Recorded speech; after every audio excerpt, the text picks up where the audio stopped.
Hi friends, welcome to மகிவகாஸ் channel. இன்றைக்கி நம்ம சேனலில் மிளகு தக்காளி வத்தல் குழம்பு எப்படி செய்கிறது அப்படிங்கிறது தான் பார்க்க போகிறோம். வாங்க வீடியோக்குள்ளே போகலாம்.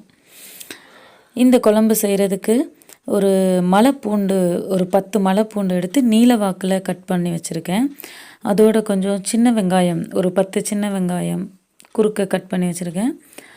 அப்புறம் ஒரு பெரிய தக்காளி, அப்புறம் கொஞ்சம் பெரிய சைஸில் புளி, ஒரு உருண்டை புளி எடுத்திருக்கேன். இந்த புளியை ஒரு 4 டம்ளர் தண்ணி விட்டு ஊற வச்சுக்கணும். அப்புறம் ஒரு 3 டேபிள் ஸ்பூன் அளவுக்கு இந்த காஞ்ச மிளகு தக்காளி விதை எடுத்திருக்கேன். அவ்வளோதான். இப்போ ஒரு 8 டேபிள் ஸ்பூன் நல்லெண்ணெய் விட்டு இந்த எண்ணெய் காயவும் அதில் இந்த மிளகு தக்காளியை நம்ம பொரிய விட்டு எடுக்கணும். அடுப்பு லோ ஃப்ளேமில் தான் வச்சுருக்கணும். இல்லைன்னா அந்த மிளகு தக்காளி டக்குன்னு பொரிஞ்சு கருகிரும். அதனால நம்ம லோ ஃப்ளேம்லேயே வச்சு இதை பொரிய விட்டு எடுக்கணும். இப்போ நமக்கு மிளகு தக்காளி விதை பொரிஞ்சிருச்சு. ஸோ இப்போ இதை வெளியே எடுத்துடுறோம். இப்போ இதே எண்ணெயில் கொஞ்சம் கடுகு, உளுந்தம்பருப்பு, வெந்தயம் போட்டு இதையும் நம்ம பொரிய விடணும். கடுகு, உளுந்து, வெந்தயம் பொரியவும் அதில் நம்ம நீல வாக்கில் கட் பண்ணி வச்சுருக்க பூண்டை போட்டு கொஞ்சம் வதக்கணும். பூண்டு கொஞ்சம் நல்லா செவந்து வரணும் இந்த குழம்புக்கு. ஆனால் நம்ம இந்த பூண்டு ஒரு 3/4 வேக்காடு வேகவுமே நம்ம அதோட வெங்காயத்தை சேர்த்துற போகிறோம். ஏன்னா வெங்காயம் வேகும்போது திரும்ப இந்த பூண்டும் கொஞ்சம் சேர்ந்து வேகும்ல.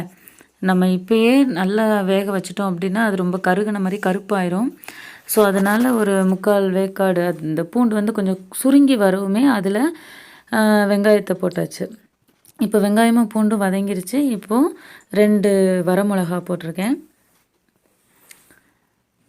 இதோட நம்ம கட் பண்ணி வச்சுருக்கிற தக்காளி அதையும் போட்டு நல்லா வதக்கணும். இந்த தக்காளி நல்லா வதங்குற வரைக்கும் இதை நம்ம நல்லா மிக்ஸ் பண்ணி விடணும். வத்த குழம்புக்கு எண்ணெய் நிறைய விடணும். அதுலேயும் நல்லெண்ணெய் தான் யூஸ் பண்ணணும். அப்படின்னா தான் குழம்பு நல்ல டேஸ்ட்டாக இருக்கும்.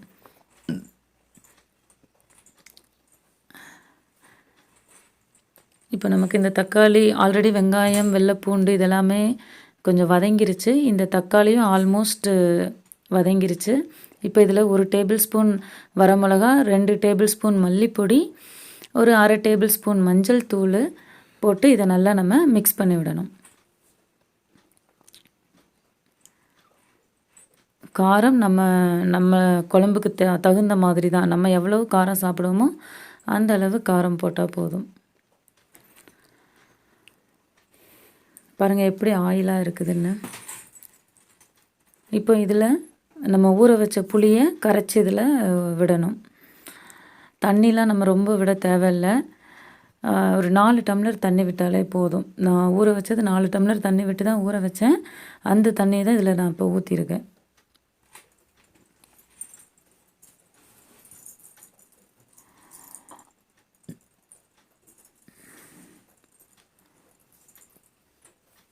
இப்போது இந்த குழம்புக்கு தேவையான அளவு உப்பு போட்டு கொஞ்சம் நல்லா மிக்ஸ் பண்ணி விட்டுட்டு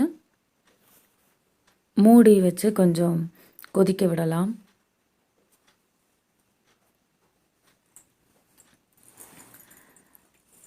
ஒரு 5 to 6 மினிட்ஸ் பிறகு இதை நம்ம ஓப்பன் பண்ணி பார்க்கலாம். நல்ல ஸ்மெல் வரும்.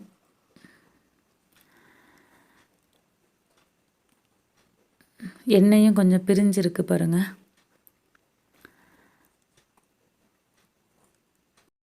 இப்போ இதில் ஒரு 3/4 டேபிள் ஸ்பூன் மிளகுத்தூள், அப்புறம் நம்ம அந்த பொரிச்சு வச்சுருக்க மிளகு தக்காளி விதை இதை போட்டு கொஞ்சம் மிக்ஸ் பண்ண போகிறோம். இந்த குழம்பு நல்லாவே காரமாக இருக்கும்.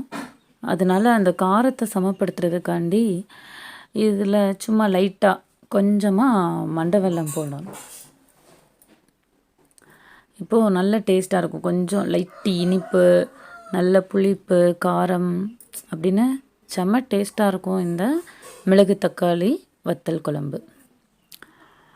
இப்போ இதை கொஞ்சம் மூடி போட்டு ஒரு 2-3 மினிட்ஸ் நல்லா அதை கொதிக்க விட்டு இறக்கிடலாம்.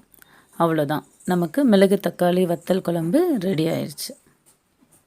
பாருங்கள் எவ்வளோ கலர்ஃபுல்லாக இருக்குன்னு. குழம்பு பார்க்க கம்மியாக தான் இருக்கும். ஆனால் இதை நம்ம சாதத்தில் போடும்போது ஒரு 2 டேபிள் ஸ்பூன் போட்டு சாப்பிட்டாலே போதும். ரொம்ப நிறையாலாம் ஊற்றி சாப்பிடக்கூடாது. ஒரு 2 ஸ்பூனுங்கிறதே ஜாஸ்தி தான். ரொம்ப நல்லாயிருக்கும் இந்த வத்தல் குழம்பு. இதுக்கு சைட் டிஷ் அப்பளம் வச்சு சாப்பிடலாம். ரொம்ப அருமையாக இருக்கும். இந்த மாதிரி மிளகு தக்காளி வத்தல் குழம்பை நீங்களும் உங்கள் வீட்டில் ட்ரை பண்ணுங்கள். இந்த வீடியோ உங்களுக்கு பிடிச்சிருந்தது அப்படின்னா லைக் பண்ணுங்கள், ஷேர் பண்ணுங்கள், கமெண்ட் பண்ணுங்கள், மறக்காமல் சப்ஸ்கிரைப் பண்ணுங்கள். Thank you to watch.